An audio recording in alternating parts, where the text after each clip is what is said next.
So దాన్ని మరి చంద్రబాబు నాయుడు గారు ఎలా అధిగమించే అవకాశం ఉంది? ఆయనకి అయితే చాలా ప్లాన్స్ ఉన్నాయి. నెంబర్ 1 అండి.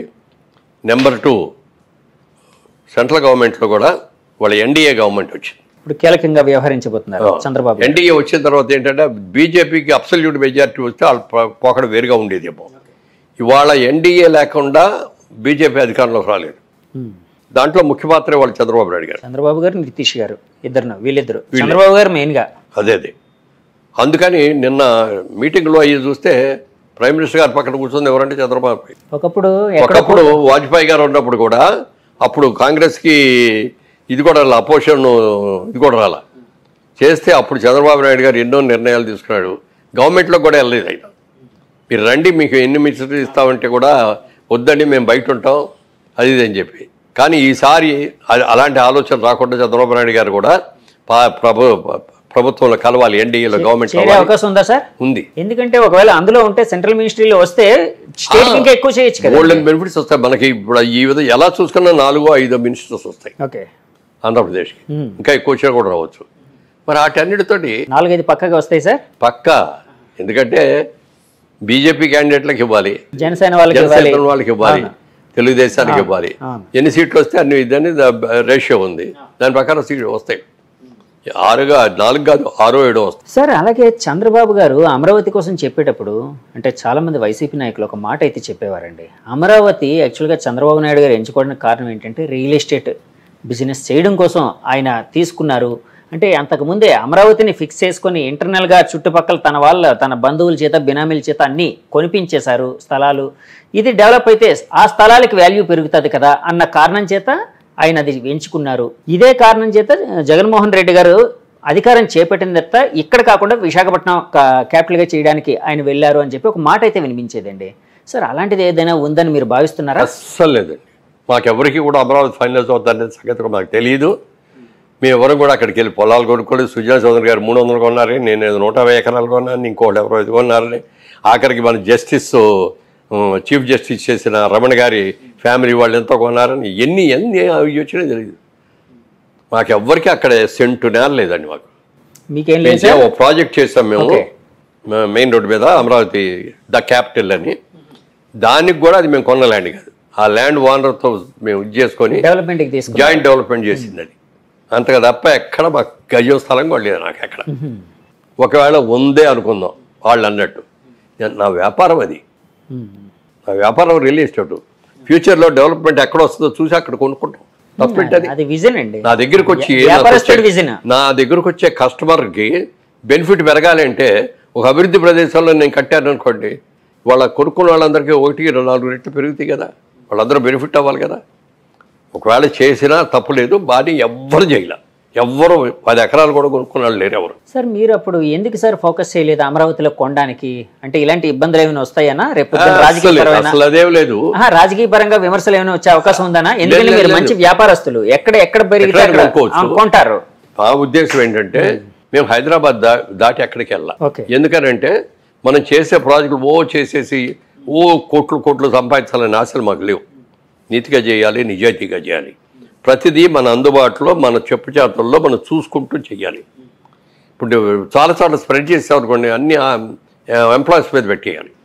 వాడు మంచి చేసినా చెడు చేసినా మాకే వస్తుంది. ఎప్పుడు కూడా అతిథికి వెళ్ళొద్దు. మనం లిమిటెడ్గా చేస్తున్నాం. మనం చేసేది కూడా నీట్గా చేసుకోవాలి. ఎక్కడ ఏ ప్రభుత్వ ఆస్తులు మనకు వద్దు. రైతుల దగ్గర నుంచి క్లియర్ ల్యాండ్స్ కొనుక్కుందాం, డెవలప్ చేసుకుందాం అని చేశాం. కాబట్టి అక్కడికి వెళ్ళాలనుకోవాలి. కాకపోతే ఏంటంటే రాష్ట్ర విభజన జరిగింది, ఒకటే ఆంధ్రప్రదేశ్ అనుకున్నది, తెలంగాణ విడిగా, ఆంధ్రప్రదేశ్ విడిగా 2 రాష్ట్రాలుగా చీలినాయి. కాబట్టి మనందరం కూడా అక్కడి నుంచి వచ్చిన వాళ్ళం. కాబట్టి ఒక వైజాగ్ను ఒక విజయవాడ మనం కూడా చేస్తే బాగుంటుందని ఒక ఆలోచనలు వచ్చి కొందామని వెళ్తే అప్పటికే రేట్లు పెరిగిపోవడం వల్ల కొనలేకపోయాం. సరే ఏదో దొరికింది, జాయింట్ డెవలప్మెంట్ చేసాం. అంతకుమైనా ఏమీ చేయలే. వైజాగ్లో కూడా ఏమీ కొనలేదు. మాకు అక్కడ ఆటోమొబైల్ బిజినెస్ ఉంది, మారుతి కార్ డిస్ట్రిబ్యూటర్స్, మాకు షోరూమ్స్, వర్క్షాప్స్ అయ్యాయి. వాటికి కావాల్సి కొనుక్కున్నాం, మార్కెట్ రేట్లో కొనుక్కున్నాయి. ఇది కూడా గవర్నమెంట్ ఇచ్చిన ఏం కాదు. అంతగా మినహాయిస్తే వ్యాపారం కోసం, రియల్ ఎస్టేట్ వ్యాపారం కోసం ఎక్కడ ఒక గజం కూడా కొనాలి ఆంధ్రప్రదేశ్లో. సార్ ఇప్పుడు అంటే తెలంగాణ, ఆంధ్రప్రదేశ్ 2 స్టేట్స్కి విడిపోయింది. సరే, ముందు చంద్రబాబు గారు జమానా 5 ఏళ్ళు అయింది, తర్వాత జగన్ గారి జమానా. మళ్ళీ ఇప్పుడు 2024లో ఇప్పుడు కూటమి వచ్చింది, చంద్రబాబు గారు మెయిన్గా. సో రియల్ ఎస్టేట్ పరిస్థితి ఎలాగుండే అవకాశం ఉందని మీరు భావిస్తున్నారండి? ఎందుకంటే ఆ విజన్ అనేది మీకు ఉంది కాబట్టి అడుగుతున్నానండి. రియల్ ఎస్టేట్ అనేది ఇవాళ రోజున ఏదో కోట్లు ఈజీగా సంపాదించవచ్చు, తెల్లారిపాటికి వచ్చేస్తాయి అనుకోండి. చాలామంది వచ్చారు, చాలామంది చేశారు, చాలా తప్పులు చేస్తారు కొంతమంది. దాని మూలంగా చాలా ఇబ్బందులు కూడా వస్తాయి. రియల్ ఎస్టేట్ ఇక్కడ హైదరాబాద్ వరకు చూసుకుంటే ఇవాళ డిమాండ్ కంటే సప్లై ఎక్కువ ఉంది. వాళ్ళ సప్లై ఎక్కువ వచ్చేప్పుడు అవసరానికి 100 బిల్డింగ్లు కావాలనుకోండి, 200 బిల్డింగ్లు కడితే ఏమవుద్ది? అలా ఓవర్గా కన్స్ట్రక్షన్ చేసేస్తున్నాం ఇక్కడ అందరం. ఓకే, ఓవర్ఫ్లో అనేది ఎక్కువైపోయిందండి. ఎక్కువైపోయింది.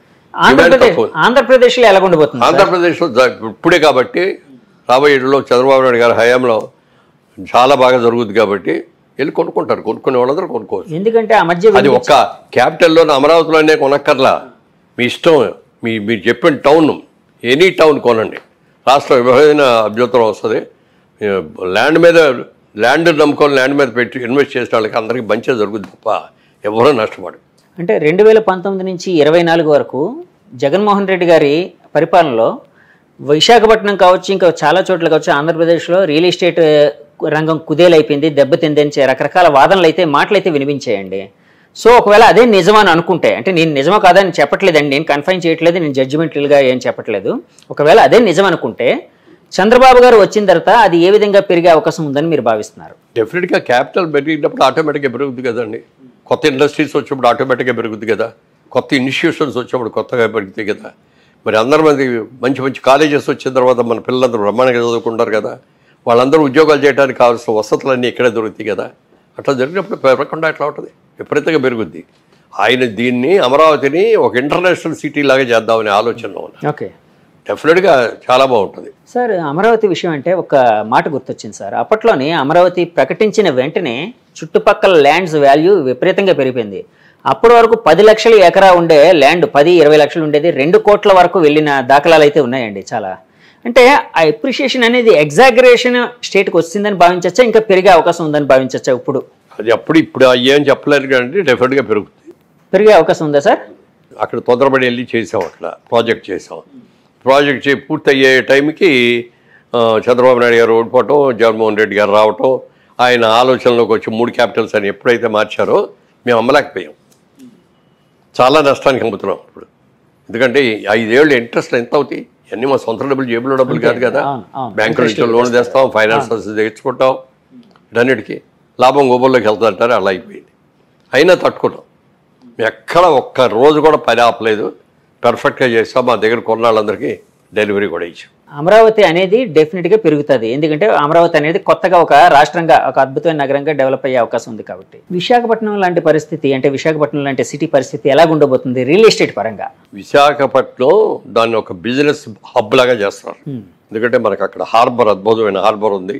చాలా వరల్డ్లో ఉన్న చాలా చుట్టుపక్కల ఇవన్నీ కూడా వచ్చి ఒక వైజాగ్ లాంటి హబ్లో సామాన్లు అక్కడికి వచ్చిన తర్వాత దించేసి ఇక్కడి నుంచి ఇండియాకు వచ్చేయి, లేకపోతే పక్క దేశాలకు వెళ్ళి వాటన్నిటి కూడా డిస్ట్రిబ్యూషన్ హబ్ లాగా పెట్టుకుని చేస్తారు. పోర్ట్లు అనేవి అక్కడ ఉన్నాయి కాబట్టి ఆ విధంగా అవకాశం ఉండేది. అది Vizag sky is the limit లెవెల్కి పెరుగుతుంది. ఎందుకంటే మీరు రియల్ ఎస్టేట్ పరంగా చాలా విజన్ ఉన్న వ్యక్తి కాబట్టి అడుగుతున్నానండి. సార్, ఇందాక ఒక మాట అన్నారండి మీరు, అంటే ఏ నాయకుడికైనా ఒకసారి అవకాశం వచ్చినప్పుడు అహంకారం అనేది రాకూడదు అని.